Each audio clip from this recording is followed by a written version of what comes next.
Hey, I got a great joke. Want to hear it? Yeah. What's brown and sticky? I don't know what.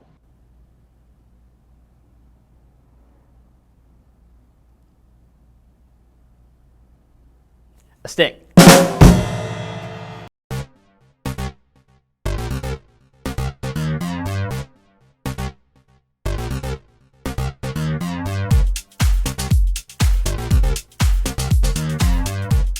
Hey guys, welcome to Gear Tasting. Today we're going to be talking about scuba gear and some folding stock stuff. So I get a lot of questions about what kind of scuba gear I have, so rather than kind of go through everything just on its own in a gear tasting segment, I want to kind of do it this way so I'm addressing the question that got asked too, along with kind of showing you some tips and tricks that I've learned over my years of scuba, as well as another question about some folding stock stuff. So we're going to start with scuba since that's the plethora of items I have before me here. I've been diving since I was 12 years old. I'm currently a PADI master diver, which means I've gone through all the different stages of requirements that PADI has had to get me to that level. That involves usually a basic underwater class or, I'm forgetting the name, open water. So open water certification is usually the first step, whether it's NEA or PADI or any other other agencies that are out there that certify for scuba diving. That's just the one I started with, when I was 12, so that's the one I continued with. The progression again is kind of an open water, then you go to an advanced, and then more than likely a rescue dive type of class where you learn some first aid and CPR stuff for water. Not that CPR is different in the water or out of water. You're never going to give CPR technically in the water. I guess you could holding them on the surface, but sorry to get off on a tangent. The progression after that is usually some specialty courses, and then you have to accumulate a certain number of hours diving and time in the water and things like that before you can get kind of certified as a master diver. There's also another path you can take that branches off when you get to about the rescue diver portion. After that, you can kind of go the instructor route to where you want to train people to scuba dive. So I elected to just go the certification route, and I'm a master diver. So just saying that to kind of illustrate that there are different things you can do with scuba diving. It doesn't necessarily have to go that far. You could stop at open water and enjoy your time in the water, and you don't have to worry about all the certification stuff either. That's really all you need to be able to scuba dive. So you can go to islands and different places around the country and scuba dive, and really the open water is the only thing you have to have. So really, it just matters how much you want to get into it. So the question that I have on scuba diving comes from Rhett on Facebook, who asks, I recently got a really cheap set of fins, mask, and snorkel, and I was just getting introduced to it. I love snorkeling around and would like to see how I could integrate some kind of workout while I'm snorkeling. My question would be, what gear would you recommend for just snorkeling now and possibly using for future scuba gear? Also, what dive knife would you recommend as well? I like having a good knife on me just in case. So first of all, snorkeling in itself is a workout. So I don't really think that I'd recommend a workout per se. I enjoy diving for diving, and I don't like to kind of mix my workouts into diving. I know that I'm getting a workout. It takes a tremendous amount of leg power to get around in fins and things like that, so you are definitely getting your workout in. I wouldn't worry or sweat the small stuff about getting your workout in.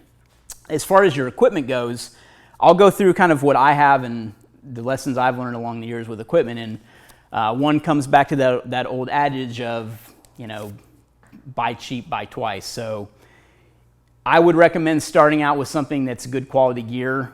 Most scuba shops that are around and are reputable are typically going to have good equipment. They'll be able to recommend a good pair of fins to you. I'll talk through some of the stuff I have and the equipment brands that I use and recommend myself. But don't just take my word for it and what I have. Make sure you talk to other people that dive on a regular basis, see what they like. These are obviously just my opinions of the time that I've been diving. So what I'd like to start off with is just the basics of what you'd wear on kind of your first line of equipment is what I'll probably call it, and then really you get into a second line. There's not so much of a third line of equipment in diving per se, but you will kind of have a base layer, and then you're building upon that with your tank and things like that.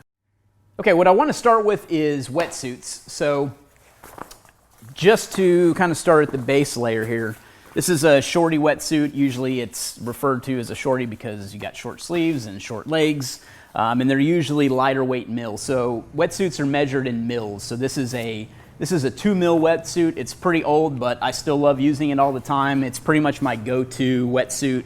when I'm scuba diving in Texas, because the water is usually not that cold.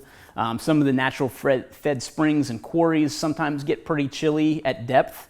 We're talking about 60 feet and things like that. So in that case, I would use probably a full suit, which a full suit is, you've got your full legs and full arms. That's what's referred to as a full suit. This is sometimes referred to as a half suit too, so it really depends on what people are calling them. You'll run into different nomenclature. I think this is a 3-2, so the chest is a 3 mil and the arms are 2 mil. So you'll find that with wetsuits too, is the mils will differ based on where the neoprene is located at. So usually in the arms it's rated less because you want more mobility in your arms and legs and things like that.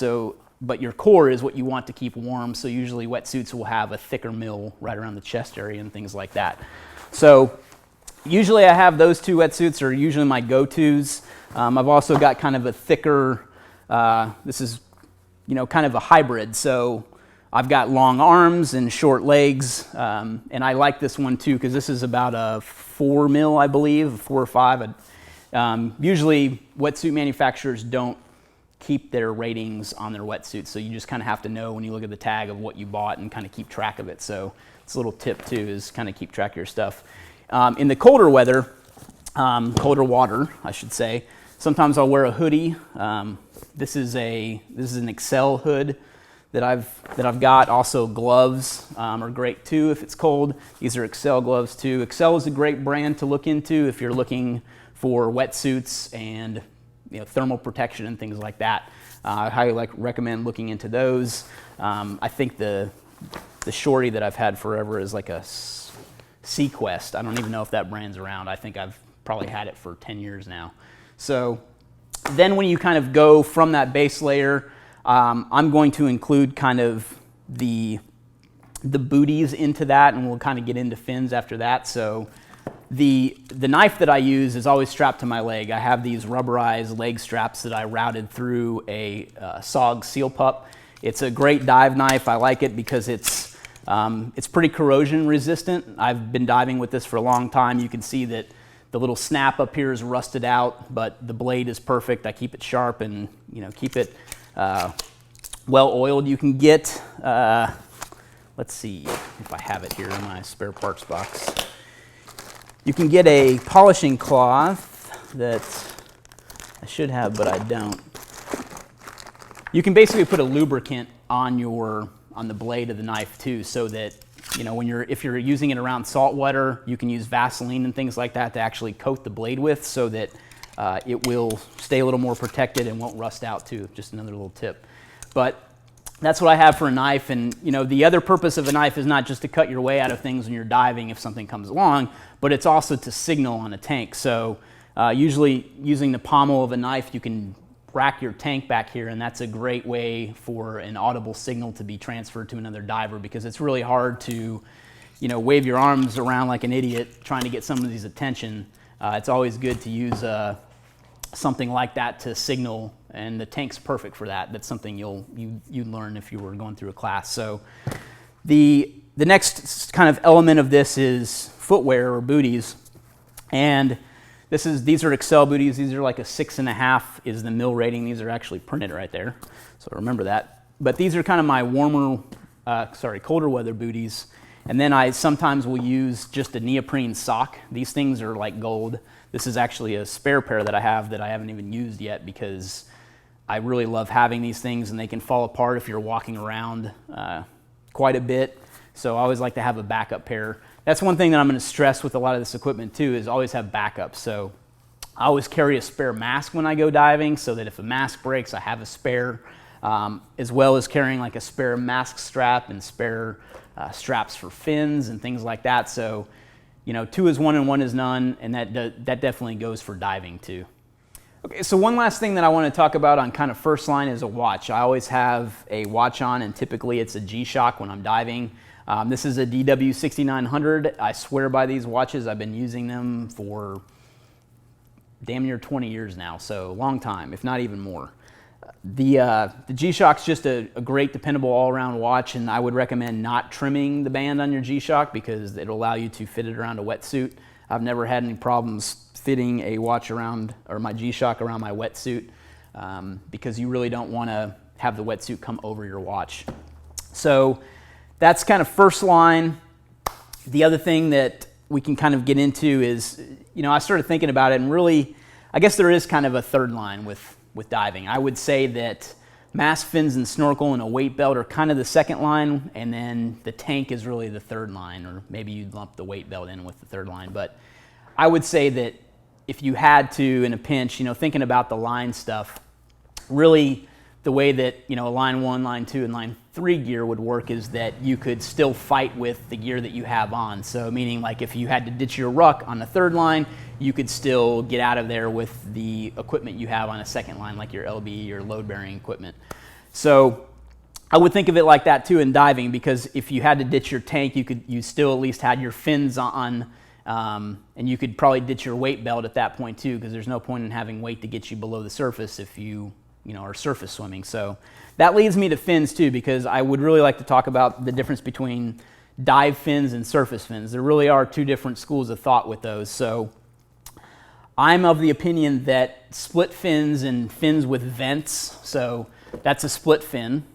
These are vents in a fin, and those are vents in a fin. So in my opinion, split fins and vented fins are subsurface fins, whereas duck feet, which I don't have here, but I swear by those too, I use them a lot in the Navy, the duck feet are surface fins. So meaning if you're swimming along the surface of the water, such as snorkeling and things like that, to kind of bring it back to snorkeling, you would want a fin, in my opinion, that does not have any venting in it. Venting will, there's, not to get on too much of a tangent, but there are two schools of thought about vented fins, and that's just my opinion, and I'll kind of leave it there so we can move on. The three different types of fins I have here are rocket fins. These are aqualung rocket fins. Then these are some Mares. I think these are Mares Volo fins. These are a great fin too, but for diving, I swear by Apollo biofins. These are my favorite all-around fins for diving, not just because they're a split fin, but I just love the design. I feel like I get way more propulsion with these fins than I do with any of the vented designs. So I'm a fan of the split fin for diving. So we talked about booties. Let's talk about the masks real quick. Again, like I was mentioning, I always have a spare mask in case something happens, because I have seen masks shatter underwater before. Someone has a wild kick underwater and all of a sudden it cracks your mask, and your dive trip's over at that point unless you have a spare mask. So I always recommend having that. So this is a mask from H2O Odyssey. That's a good company for masks. I also have, there's another mask that I have I don't have with me. It's the one I take swimming all the time. So like my duck feet and my other mask are always with my swim bag. But I believe the name is like a Maui. I'll put it in the description so you know kind of the different mask companies that are out there to select with. But as you can see, I always dive with black stuff. That's just kind of my thing. I've always kind of migrated towards black scuba gear, and it's very hard to find scuba gear that's a solid color like that. Most have blue and red and kind of bright colors, which there's a side to that too. You want to be seen visibly underwater, but I don't know. It's just kind of my thing. Then you have a weight belt. I kind of skipped over a snorkel because I don't usually use one. Sometimes I will if I'm on a boat dive trip. Snorkel's great while you're kind of waiting in the water trying to get on the boat. You can throw a snorkel in your mouth just in case the boat's causing a wake and things like that. You might have waves splashing up on you. But if I'm in a really calm lake, there's really no point for me personally to want to snorkel. So that's just my opinion on that. So weight belt, you always want a weight belt. A little tip here that I just wanted to show you is a great way to attach weights so they don't move to a weight belt. So typically the way that you'd route weights is that you'd have something like this, or they'd be in the pocket of your BC or buoyancy compensator. So the problem with putting on weights like this is they slide a lot. So when there's water on this piece of nylon webbing, weights slide around quite a bit. It's not really doing it right now, obviously, but like I said, as you're in the water, you'll find that. So what I like to do is cross So you can take that and just make a twist in the weight belt, like so, and then feed it back through, and that will lock in the weight at a specific point. So you've got that little cross like that. So that way you can keep your weight in the right spot on your back, because if these get in line with your tank, the tank hits the weight and it presses into your back and it can kind of ruin your dive. So that's a good little tip there to maintain those. And then kind of getting into signaling, we talked a little bit about that. So obviously there's the audible signal, like a knife pommel to the back of the tank to signal a dive buddy. But if you're there's a lot of dive hand signals too, like this is I'm okay, you know, this is go to the surface, this is descend, that type of thing. So hand signals are very important to learn during diving, but the other thing you can do is write with a slate underwater. So these are actually some newer slates I have. I've really been trying to get something new, because I keep trying to use a pencil and it falls apart, and the rubber thing that attaches the pencil is always crap. So I purchased a couple of new slates not too long ago, and I haven't even had the chance to dive with these yet. But one is just, these are graphite pencils too, which I wanted to start using. I've always just used a traditional pencil, and those break underwater and things like that. The great thing about a graphite pencil is it's all one piece of graphite. So even if the lead breaks, you've still got the whole pencil, so you can usually still write with it. And then my complaint with a lot of slates is that the method of attachment with a pencil is always kind of crap too. So these are a couple I just picked up on eBay that I saw, and I'm looking forward to it too. So different styles are, you know, obviously the large writing surface area. And then this is an arm board almost, so you can kind of look like Boba Fett when you're underwater. And you can flip to different pages, you know, with the slate. So I'm kind of interested to try this one out too. Okay, so the next thing we can get into is really kind of the line 3. So if we were to classify this stuff as line 1 and 2,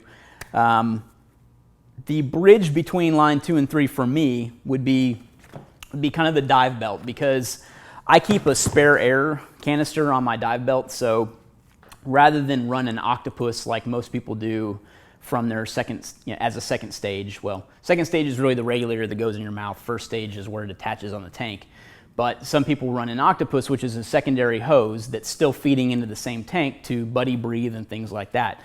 I've never really used an octopus before, unless I'm renting a tank somewhere and it already comes with one. And obviously I've done a lot of training with one, just because when you're going through the PADI classes, they require buddy breathing and things like that.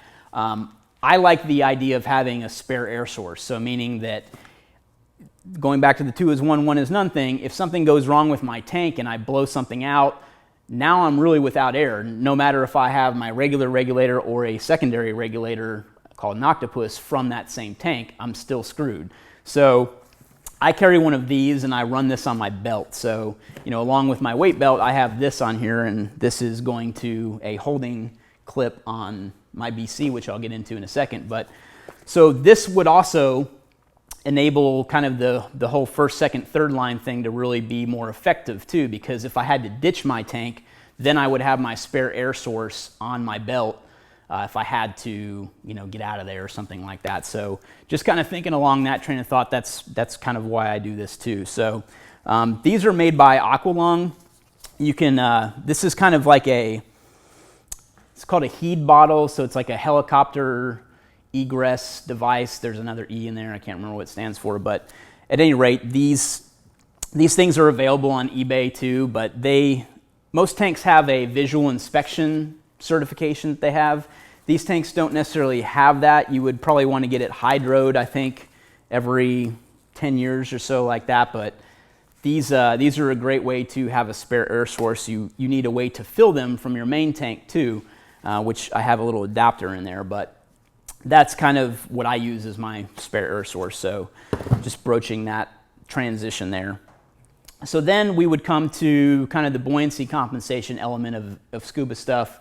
So I've used a couple of different things over the years. I've got a buoyancy compensator, but I kind of like this horse collar thing from SeaTech that I wear, and I've kind of retrofitted this a little bit with some different attachments, and this is kind of what I use in combination with my tank and a backpack mount like this. So I like a backpack style tank mount Most people prefer to have the buoyancy, their buoyancy controlled by the BC, which is also integrated with the actual mount for the tank too. So I like to keep them separate. I've used this tank backpack for years now.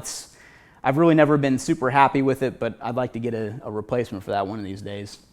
But so back to the BC, the way that this would work is that your first stage is where this actually attaches to the tank. So there's your tank. This line would come off to feed into this oil inflation hose, just like this, just to walk you through just a little bit of this. So now with this, I'm controlling the air from the tank and inflating the horse collar that I have. So, and then my second stage regulator would come around, and I could, use this to breathe. And again, like I mentioned, I don't have a octopus line running from this as a spare air source. I've got that on my belt. So as I was mentioning, the other regulator from that ties into this down here. So I have these little clips on the bottom, and that's where I clip the spare air source here. So if I had to cut everything away, this would pop off too, and I would be able to breathe off of that source. So the other thing I like about this horse collar is that not only does it have these attachment D-rings on the bottom, but it's also got this pocket in here, which is great for storing a small waterproof bag to keep essentials like a key or something like that, or a wallet while I'm diving. But the other thing is that I have this for a pair of shears. Sometimes I'll carry a pair of shears on here. Shears are great for cutting out of things too underwater, or lots of situations come up underwater where a good pair of medical shears might help you out in a situation too. So I typically have a pair of shears in there, and usually this is where I keep my slate if I've got a slate attached. So I think that's what I also had this for too. I've put these on a retractor before in that pocket too. So again, with a slate, if this was attached to here, this has got a quick release, so I could just pull the slate off of here if I needed to hand it to somebody, but more than likely it would stay attached to you, which is another point I wanted to bring up. Underwater, you really need to dummy cord everything. So there's no part of the world that you really need dummy cord more than being underwater, because if it's not tied down, it's going to float away. It's just kind of the nature of being underwater. And that goes with a lot of things too.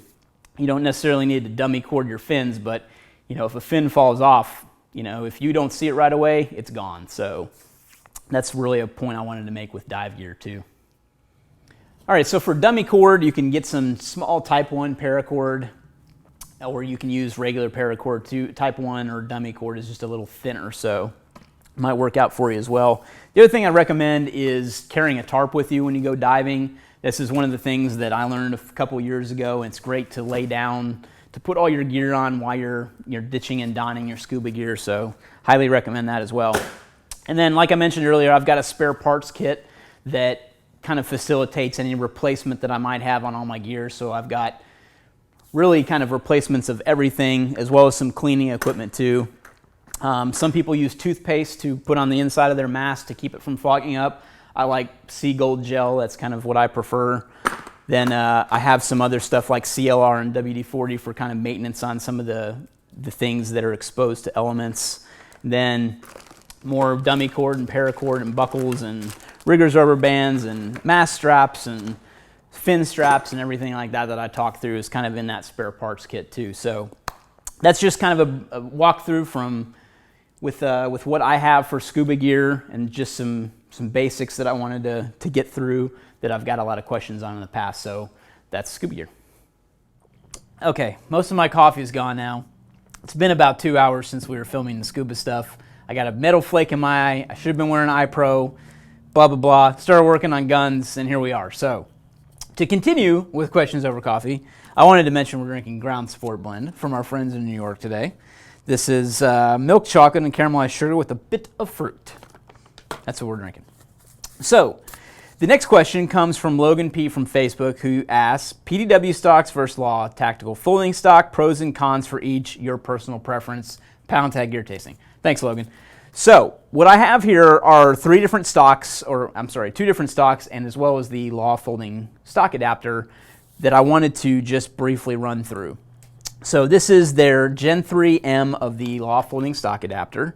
I believe I've got that right. I believe it's Gen 3M. So you might have remembered a previous video that we'd done on a review of the Gen 2 folding stock. They've made a lot of improvements. I'm really stoked about the Gen 3 version, and I'll kind of walk through that. So first off, I wanted to start with PDW stock. So initially, the real big difference to me is obviously you can fold one stock versus collapsing another. So that's the inherent difference between a PDW stock like this. So this is the NEA stock, and when you have this on a sling, you just pull down and it extends, and it locks in that extension mode so that you always have that stock ready to go. So that is the NEA stock. I haven't been very happy with a lot of things on the NEA. I'm just going to be totally upfront about it. From my personal experience, I haven't had a good history with this stock so far since I attempted to order it, which obviously I have it, so it worked. But I ordered it from Canada, and because of the ATF import restrictions and things like that, I went back and forth with the ATF at least 3 times trying to get my form correct and trying to get the paperwork right from NEA and things like that. So, and I actually think it was a distributor. I don't think NEA was the company I was actually dealing with. I'd have to go back and look it up. So to save time, I'm just going to press on with this. So again, the NEA, the button release for the stock, safety Nazis is clear. You can press that button right there, and you can collapse the stock again. And then again, when you pull down, it locks in that place. So what it does not have is the ability to lock it in multiple positions. So, you can't put it right there and lock it. It's just in all the way out or all the way in. And again, it doesn't lock when it's all the way compact. So if you wanted to keep it like this, if you had it on the sling, as soon as you put any weight on it, it's going to open up again. But then you have to press the release. I'm not really a fan of where the release is on this. You can see it's kind of right here, so it's not super intuitive to me to have to reach all the way up here, to release. My hand really has to come off fire control to do that, and I don't really like that. I guess, you could kind of come here and, press it like this too, but again, it is what it is. So then comparing that with the law folding stock adapter, by just pressing this button here, you can fold this stock out of the way. So you can't fire when this is open. It clearly says close before firing. If you remember from our Gen 2 video, I actually did that. They've made some improvements to where you can actually fire around now without causing the catastrophe that happened with the Gen 2 video that we showed. And by catastrophe, I don't mean super catastrophe. What happened is that I think a small pin shot out or something like that and kind of rendered it. It didn't render the gun unshootable, but you can kind of refer back to that video, and I'll link to that as well. But so the Gen 3's got the ability to fire a single round without doing serious damage, but they still have these instructions on here that says close before firing. So I'm not going to tell you that it's you can go out and fire rounds through it and without any repercussion. It's not meant to fire when it's in the open position. So just say it like that. So again, by just pressing that button, you can fold it back and then lock it again. So I really like that option from Law Tactical.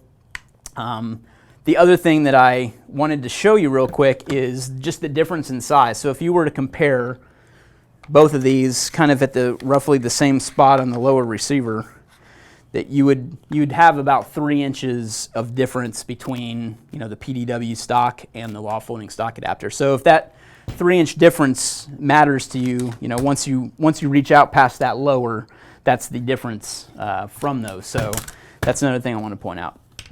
As far as versatility, now you've got the stock on the side, so it makes the gun, have a wider signature that way, versus just the standard signature this way on the PDW stock. So I'm also want to install this is I'm going to forget the name, so I brought the instructions here. MVB Industry Stock that I picked up a while back. I still have not installed it because I was searching for a replacement for the NEA when I was having trouble with it. So one thing that the MVB has is that same extension type thing, but it locks this way, so it won't pull back on you like the NEA will. So with the MVB, you press the release here, which I think the release here is a little more intuitive of where the button's located at, just my personal opinion. So again, pretty much the same signature with this. You can kind of compare these where they would get installed, and it's about that same 3 to 4 inch difference in length in the compact position. When it's actually out and extended, I'll show you the difference there just so you can see that. So roughly the same distance in terms of extension on those. So again, the MVB actually installs a different way, so I do want to show you that too. So when you take off the NEA stock, you really need to start with the forward takedown pin.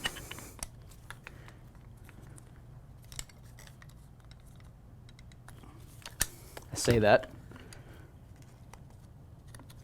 but they both have to be removed. So you actually pull that out, just like so. It has a replacement bolt carrier group. So you basically put your bolt into the bolt carrier group that this comes with that already has a buffer built into the bolt carrier group. So you slip on the spring, put that back in the housing like so. Oh, I'm sorry.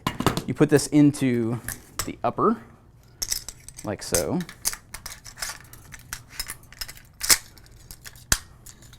Slam everything home. And then put this back together like so. So that's back to complete again. With the MVB, the deal is that you have this buffer extension, so it's like a dual spring system. So there's your buffer extension. This goes into a standard bolt carrier group, which means you don't have to have a proprietary bolt carrier group, which I really like about the MVB. Again, I haven't installed it yet, but this is just kind of my interpretation from not really having much to do with it yet. Then the thing that you have to do is make sure that this extension fits in your bolt carrier group. So that gets pressed in like this, then the dual spring slides on, and that's kind of how it interacts with the stock. So, and then you'd install this piece instead of the buffer here in the back, or buffer tube in the back. So that's how the MVB works. So just wanted to show you a couple of different options. I personally like the Law a lot, just because of one of the great things about the Gen 3 that they added is it's super easy to just, oh, you have to press this button, sorry. You press this button on the side, pull back the bolt carrier group, and slide off this, and now you can actually pull that back in and disassemble the gun pretty easily. So that's all you need to do to be able to open this back up and access it to clean. So that was one of my big hangups with the Gen 2, is that you had to actually unscrew this piece in the Gen 2, so it didn't, it just didn't twist into the bolt carrier group like that. You actually, like you used a compression fitting, so you would tighten a flathead screwdriver in the back, so you would have to carry that with you if you were going to field strip it and things like that. So that was one of my hangups with the Gen 2. So I'm really excited to see that they came up with an awesome solution to not have to do that anymore. So then you just press the button again, like so, slide your bolt carrier back, press that in, now you're back to normal, and it's all ready to go. Just like that. So that's the Law Tactical Folding Stock Adapter. So hopefully you enjoyed the comparison there. Sorry if that was a little long-winded, but I wanted to work through all the options that the NEA had, the MVB, and also the Law Folding Stock Adapter. Thanks for watching this episode of Gear Tasting. Remember, if you have any questions, use the pound tag Gear Tasting on any of the social media networks, and we will answer your questions. Send them in through the hashtag, pound tag, whatever you call it. I call it a pound tag. People laughed last video because I called it a pound tag. That's our kind of inside thing from our podcast, Ridiculous Dialogue. So anyway, pound tag, Gear Tasting. Send in your questions. We'll get them answered. Thanks for your support of Gear Tasting. If you're enjoying what we're doing, please consider joining our membership linked below. Become a crew leader at ITS. Allow us to give you back something in return. Thanks again.